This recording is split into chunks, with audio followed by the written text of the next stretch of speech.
Bismillahirrahmanirrahim. Assalamu alaikum wa rahmatullahi wa barakatuh. Alhamdulillah, wassalatu wassalamu ala rasulillah wa ala alihi wa sahbihi wa man wala amma ba'd.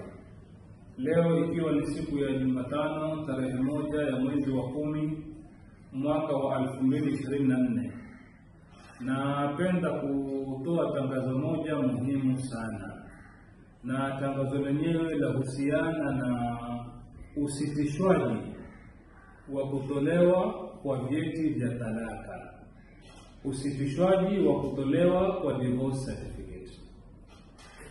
Kulingana na Marriage Act ya 2014, hasa nikigusia section 72, hii section yasema ya kwamba watu wanapowachana ama ndoa inapovunjwa na koti, basi koti baada ya kutoa uamuzi ama judgment itatoa na decree. Judgment inapotoka, court itatoa decree ya kuonyesha ya kwamba hawa watu wamewachana. Mwanamke kawaida hukaa eda hedhi 3 ama miezi 3 kwa mwanamke ambaye kwamba haoni siku zake. Eda ikimalizika, watarudi kotini kuchukua decree nyingine inaitwa decree absolute. Decree hii ndio ambayo kwamba itachukua mahala kwa divorce certificate. Kwa hivyo kutoa divorce certificate mwisho ilikuwa jana tarehe 30 ya mwezi wa 9. Kuanzia leo tarehe 1 mwezi wa 10 mwaka 2025 hatutatoa tena divorce certificate. Na sio Malindi tu, ni Kenya nzima, kwa sababu hii ni sheria ambayo kwamba ilikuja na kutufahamisha ya kwamba divorce certificate zisipeane tena, ila mahala pake itakuwa ni decree.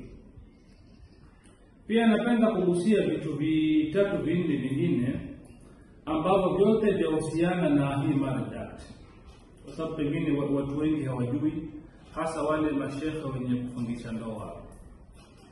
Section 4 ya Marriage Act yatuambia ya kwamba Kenya hii umri wa mtu kuoa ama kuolewa ni miaka 18. Kwa hivyo unapoitwa wewe mahala kufundisha ndoa, hakikisha mwenye kuoa na mwenye kuolewa wamefikisha umri wa miaka 18. Uthibitisho wa kwamba watu hawa wamefikia miaka 18 ni kitambulisho peke yake. Section 11 ya hiyo Marriage Act yasema ya kwamba ikiwa ndoa itafungishwa, iwe mmoja katika wenye kuoana, mume au mke, hajafikisha miaka 18, hiyo ndoa ni batili kisheria ya Kenya. Ikiwa ndoa itafungishwa mume au mke hajafikisha miaka 18, kwa mujibu wa sheria ya Kenya, hiyo ndoa ni batili.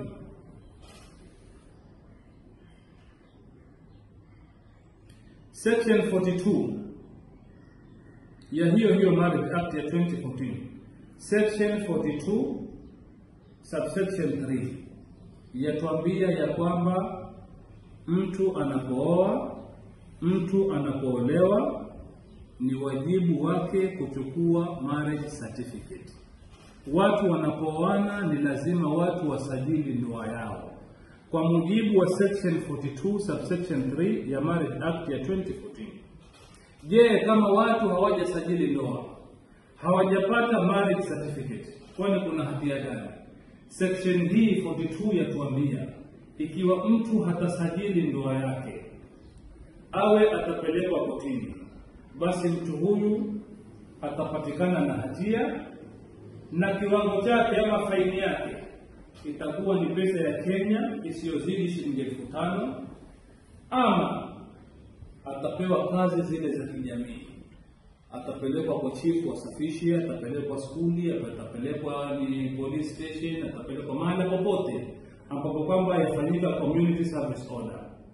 Kwa hivyo hii sheria ni kwamba Muislamu yoyote aliyooa, aliolewa, ni lazima, hii ni hatman, hii ni hatman maqdiyan kwa kanuni za Kenya, ni lazima mtu asajili ndoa. Lau itatokea mwapatikana maradaranda mume na mke, mpeleke kotini useme mimi ni mke wangu huyu na huna cheti, basi utalipishwa faini 5,000, ama utapewa kazi kuenda skuli, kuenda kwa chifu, kuenda hospitali ukasafishe, ama utapigwa faini ya vitu vyote viwili, 5,000 pamoja na kazi ya jamii. Section 59 ya hii Marriage Act yatuambia ya kwamba proof of marriage ni marriage certificate. Kenya hii uthibitisho kwamba huyu ni mke wangu, mimi nimeoa, ni marriage certificate. Haya pia nipendelea niyagusie kwa sababu ni vitu ambavyo kwamba naviona ni muhimu sana watu wavijue. Lakini lengo kubwa ilikuwa ni kuwafahamisha ya kwamba kuanzia leo tarehe 1 mwezi wa 10 mwaka 2025 hatutapeana tena cheti za talaka. Divorce certificate zimesitishwa, hakuna tena. Badala yake ni decree absolute ya kuthibitisha kwamba huyu mume na huyu mke wamewachana, mke aweza akaolewa na mume mwingine. Wa hadha, salamu alaykum wal afwa.